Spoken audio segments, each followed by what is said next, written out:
What's up everyone and welcome back to my channel. If you're new, what's good? I'm Ari and today I'm here to chat with you guys about my labor and delivery, aka my birth story, birth journey, whatever you want to call it.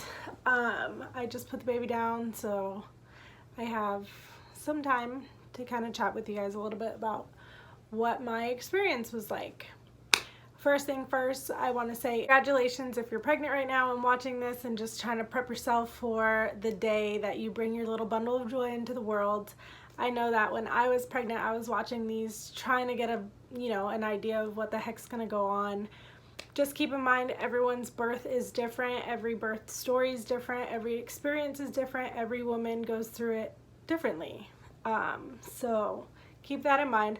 Also keep in mind that your birth plan that you've planned during your pregnancy can change, so brace yourself for the change. All right, so jumping into this, let's start off with my due date. My due date was March 20th, and some people make it to their due date, some people don't. If you don't, they give you like an induction date so that you can get induced. My induction date was on the 30th, but I had planned to go on my due date or before. It being my first baby, most people say you go full term. I, however, did not go full term. I gave birth at 39 weeks, so I was a little bit early. Technically not that early. My due date was on that Friday. I ended up giving birth on that Tuesday, so not too far off. My baby was born on St. Patrick's Day. He's gonna be a little drinker, huh?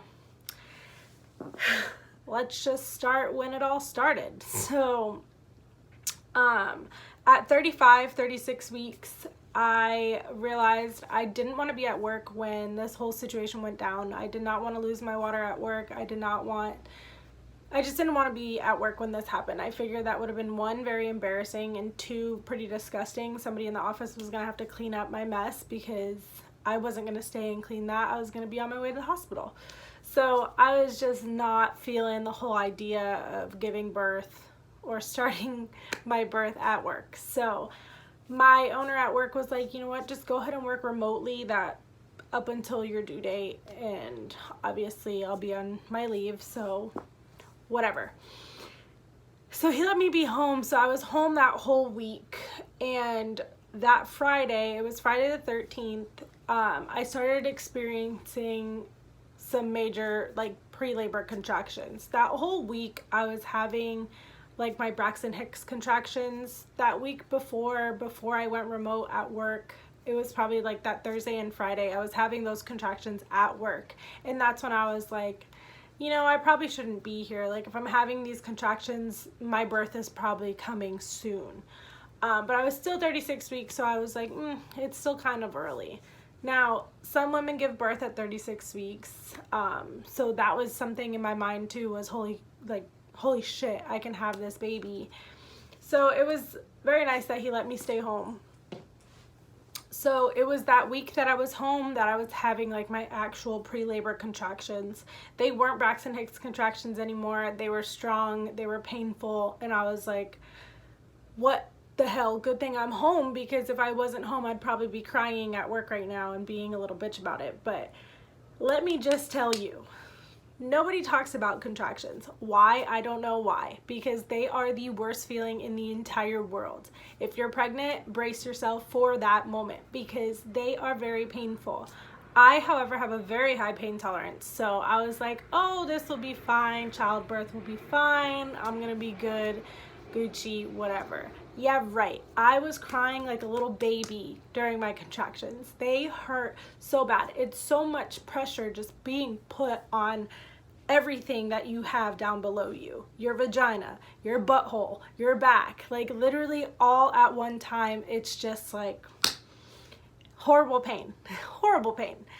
You know, in my Lamaze class, they teach you how to breathe through them and how to like sway your body back and forth, the slow dancing thing, bouncing on your ball, and just kind of like doing all these things to get through the contraction. I was trying my very hardest to do everything that I did learn in that class, but let me tell you, in the moment, you just want to tense up and like, and it's very painful. It being Friday the 13th too, I was like, great, bad things happen on this day. I do not want to go into labor this day. Like, this is horrible. These contractions came at a very bad time. But I was like, you know what, let's just get through them, and hopefully, you know, come Saturday the 14th, he'll want to be here. It was actually my best friend's birthday that day, so that was pretty cool if he did come that day. He didn't. The contractions just kept getting progressively worse. And they tell you the 511, you know, to track them. And so I had tracked them, and they weren't consistent enough for me to go to the hospital, but they were painful enough that I had it in my mind that I was going into labor. I was convinced I was dilated. I had a doctor's appointment on that Wednesday, the 11th, and I was 1.5 centimeters dilated. So I was like, okay, from Wednesday to now, I've probably grown a lot more, especially since I've been having these contractions. Each contraction pretty much opens your birth, you know, canal, cervix. So I was convinced that I was dilated more. So come Friday night, super late, it was like almost the next day, it was like midnight. I couldn't get sleep. I just was constantly tossing and turning, having these contractions. They were like 6 to 7 to 8 minutes apart. But they were so painful that I couldn't bear the pain. Plus, at this point, I had lost my mucus plug, and I was so concerned. It was just gross, bloody, nasty, gooey, ooey. And I was just like, what the hell? And it was numerous times that I went to the bathroom after that I just kept losing this like nasty consistency of just nasty blood.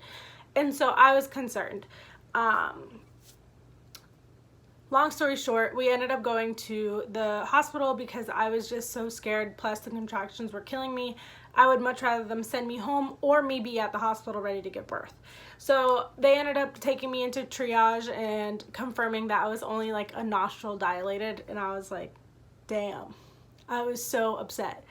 The lady watched and monitored each contraction, me and baby, and we were in there for like 30 minutes that she was monitoring, and then they just told me, like, you know what, go home, have sex, go on walks, do things that's gonna help your labor. They were just like, you're not enough dilated for us to admit you, yada yada yada. She's like, you'll know when your contractions are so bad that you can't talk to them, that you're crying through them, that you're vomiting from them, that you're shitting yourself through them. I was like, are you kidding me? It's like gonna have to get to that point before I can come back here. She's like, unless your water breaks or you're bleeding, then you would come back. But if not, wait for that, or until they're consistent 5 minutes apart for an hour. So I was like, okay, I guess I can't wait to go home and wait this thing out. So I ended up going home, and come Saturday, Sunday, and Monday, those 3 days, I was in the most pain because these contractions were so bad. She just kept reminding me that every contraction that I had is leading you to the next contraction. So it'll get really high, and then it'll just stop. And then it'll get really high, and then it'll stop. And so she was right. Every contraction was just getting more and more intense. But they, again, weren't consistent enough. They were 13 minutes apart, then they were 3 minutes apart, then they were 10 minutes apart, 8 minutes apart, 4 minutes apart. Like, they were just all over the place, and I couldn't go to the hospital with them being so inconsistent. So I was stuck miserably having to sleep through the night on those 3 days. I was going on walks, I was bouncing on my ball, I was trying to do everything that I could to help this whole process. But it was just so painful, so painful. But come Monday midnight, it was pretty late, I had a contraction that it literally made me puke. I literally vomited. I felt so sick. I was just in so much pain. My back was killing me. I was taking a super hot shower to help just loosen the muscles in my body, but nothing seemed to work. I was just so hurting horribly. But it was something that I had to go through. You know, every woman has to go through these contractions, and I was like, just toughen it out. You know, he's coming, he's on his way, just get through the pain for him. So it was just contraction after contraction. Finally that night, it was like 1:30, and I had showered, and I was like, all right, I know he's coming. Like, I can feel it. I just know it. And they were about 4 minutes apart for like 45 minutes, and then it jumped up to like 7 minutes for the last like 20-30 minutes. But I was convinced at this point that I was sure enough had to have been dilated enough. I was like, come on, I'm pretty sure we're there. Like, let's just go. So I woke Fletcher up and I was like, listen, your son's on the way. Let's go. So we had already been in the hospital a few days before this, so I knew I was in the system. The hospital bags were already in the car. We were just ready to go. Everything was already ready. So we got in the car, and the whole ride there, my contractions were just so close. They were like 3 minutes apart the whole way there. We get to the hospital, they get me in a wheelchair, and the whole time on the way up to the room, I was just having contractions.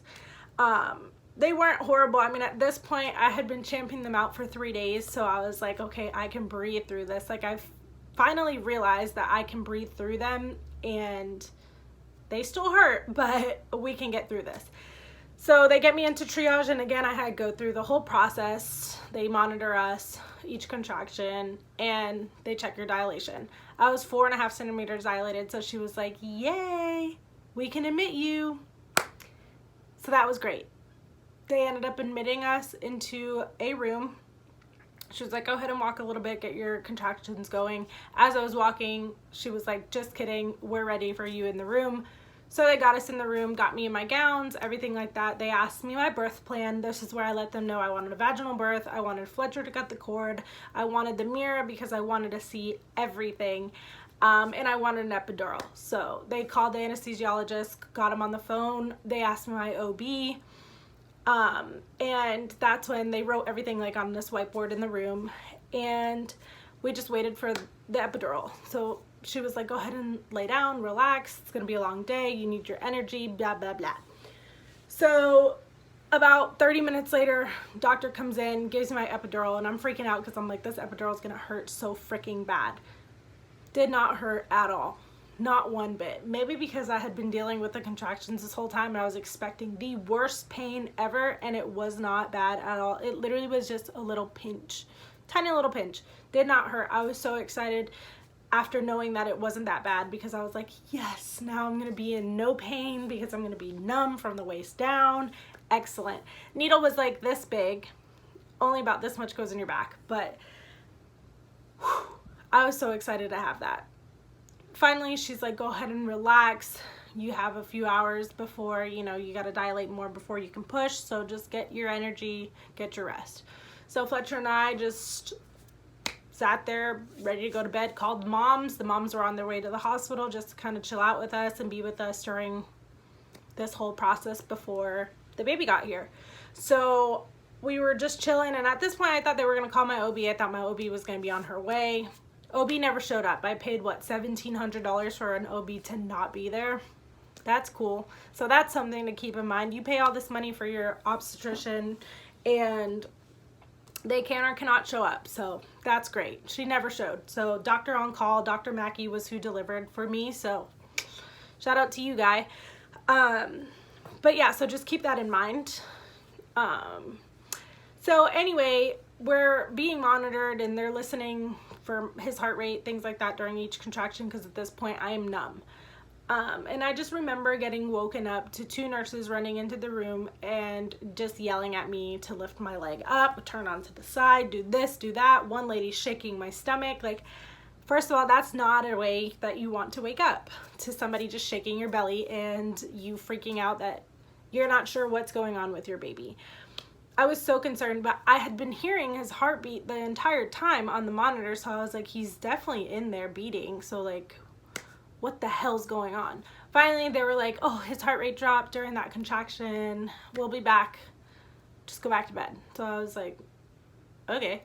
So I went back to bed. Next thing you know, an hour maybe later, 4 nurses come running in, and I'm like, oh great, are we doing this all over again? Sure enough, Miles's heart rate dropped again during my contraction, and this time they really scared me. They had me flipping all over the place. They had like my legs up in the air. They had the peanut pillow in my legs. They had me in all these different positions. Finally, they're like, we need her on her hands and knees. And mind you guys, I am numb from the waist down. So technically, I should not be able to be moving myself. I had every strength I've ever had in my life, and I flipped myself onto my hands and knees. I kid you not. One of my legs slipped off the bed, and they were like, oh, we need your leg. I'm like, well, you're gonna have to catch it because I'm numb. I can't even feel that leg. But I'm sitting there on my hands and my knees, trembling. They're doing what they have to do to get this heart rate back to normal. I'm freaking out because I don't know what else I can do rather than just sit here on my hands and knees and look so like freaking scared. I'm trembling. I'm looking at Fletcher. He's trembling. This is just not how somebody wants to wake up. Sure enough, the doctor comes in while I'm on my hands and my knees, and he like reaches inside of me from behind, and he's like feeling around in there, and he's like, your son is literally spinning right now. And I was like, come again? And he's like, he's spinning inside of you during the contraction. He's just rolling around in there. So you hear that and you're like, oh God, that's not good. You know, there's an umbilical cord in there. Chances are if my son's rolling, that thing's rolling around. Sure enough, it was. The cord was actually wrapping around his neck, and they were trying to spin him in the opposite direction so that he could unravel himself.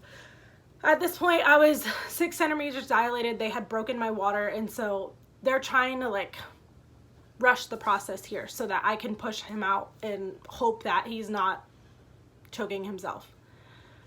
But they finally realized, well, doctor realized, he's like, you know what?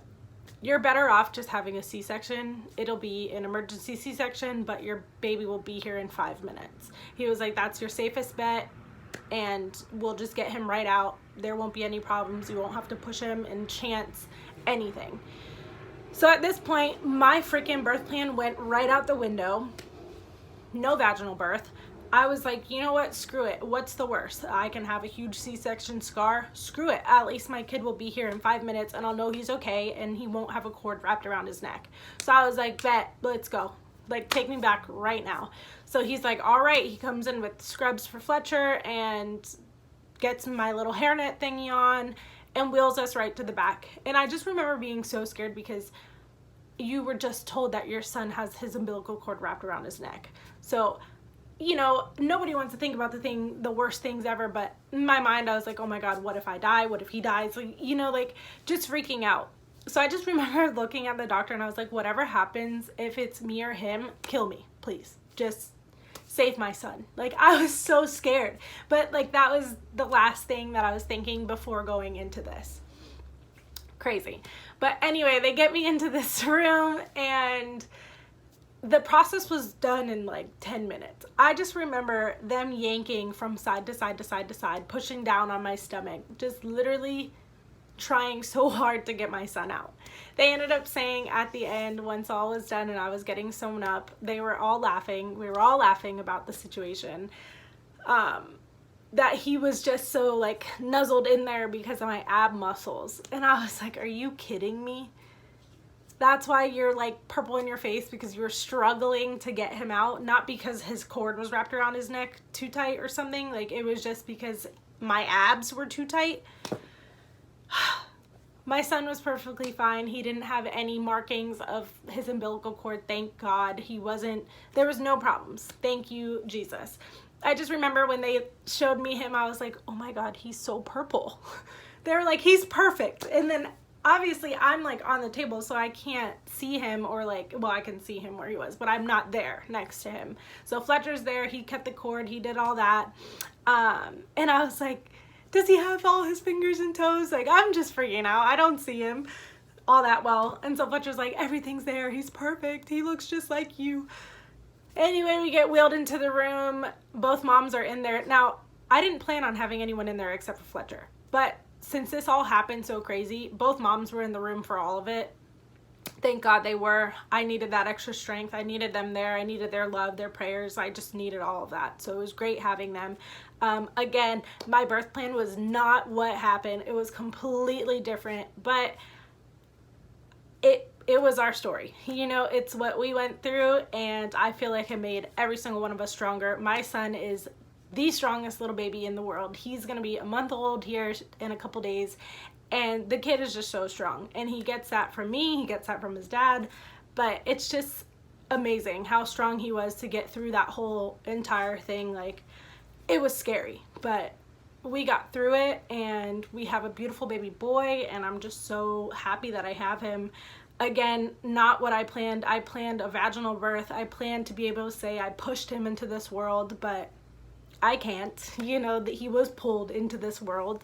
But it was still a magical moment. You know, birth is something that is insanely crazy, whether it's vaginal or cesarean. You know, we are very strong individuals. We made this thing, and we brought him into this world, or her into this world, and it's just an amazing experience. So moms out there, brace yourself for anything. Don't have it set in your mind that you're gonna have this on this day at this time. I mean, it all happens on God's time, the way that he wants it for you. So just trust in the process, and you'll have your little baby with you. But yeah, that's kind of what happened with us. And since it was a C-section birth, we were in the hospital for about 3 days. Those 3 days, I mean, I was ready to go after day one. I was walking around. I was literally doing things that I shouldn't have been able to do. The nurses were like, "You're Wonder Woman. You should be in bed still." But I was just walking around, ready to go home. I was like, "Can I shower yet?" They're like, "No, honey. Your scar, your stitches, you know, you can't." I'm like, what the frick? But it was something. It was interesting. But, man, I was just, from being stuck in there for 3 days, I was like, I just want to go home. And it's so funny now thinking, like, we've been in quarantine since then, and I've been stuck in my home, and I'm not going as crazy as I was when I was stuck in that hospital room. I mean, I just kept ordering room service because I was bored, and I just was like, well, let's just eat, which is, I think, what everyone's doing right now during this quarantine. You're bored, so you're just eating and watching Netflix and stuff like that. That's what we were doing, except no Netflix. We were watching, like, food. I was watching a lot of Food Network. I love Food Network. But, yeah, that's kind of what happened with us. It was kind of wild, but it is what it is, and I mean, here we are. Now I have a little baby. He's gonna be a month old, like I said, in a couple days, which is crazy to me. I cannot believe he's already gonna be a month old. He actually just now grew out of his newborn diapers. Like, what? I just put him in size 1s today. The newborn ones are getting a little too tight on his legs, so it just goes to show you how fast they grow. I mean, they tell you to enjoy this time when you have your baby. They grow up so fast, things like that, and it's so true. I mean, love your baby. Take all the pictures of your baby because they literally grow so fast. Every day I feel like he looks different. You know, he's growing to be more like his dad. He looks just like his dad, but it's just so crazy seeing how much he's grown so much since we got him home. You know, he was born on St. Patrick's Day at 9:01 in the morning. He was 6 pounds, 10 ounces. He was 19 inches long. He was just a perfect little baby. He was so freaking tiny. We weren't allowed any visitors, especially because the COVID-19 had happened. Our moms that were there, they ended up having to leave after, like, a few hours after Miles came into the world. They ended up leaving, but they were like, you can't come back. Like, if you leave, you just can't come back because of the whole thing. So me and Fletch were just stuck, just him and I, and it just sucked that we weren't allowed to have people to come visit. But COVID-19, you gotta stay home, gotta stay safe. And I didn't want anybody coming and getting him sick. You know, he's so little. And so that made the days feel a lot longer too, not having anybody there except for us. But it was a great time for us to bond as a family and to learn and, you know, see what it's like having a baby. But it sucks now knowing that, like, a month later, still nobody's come to see him because they can't. It kind of sucks.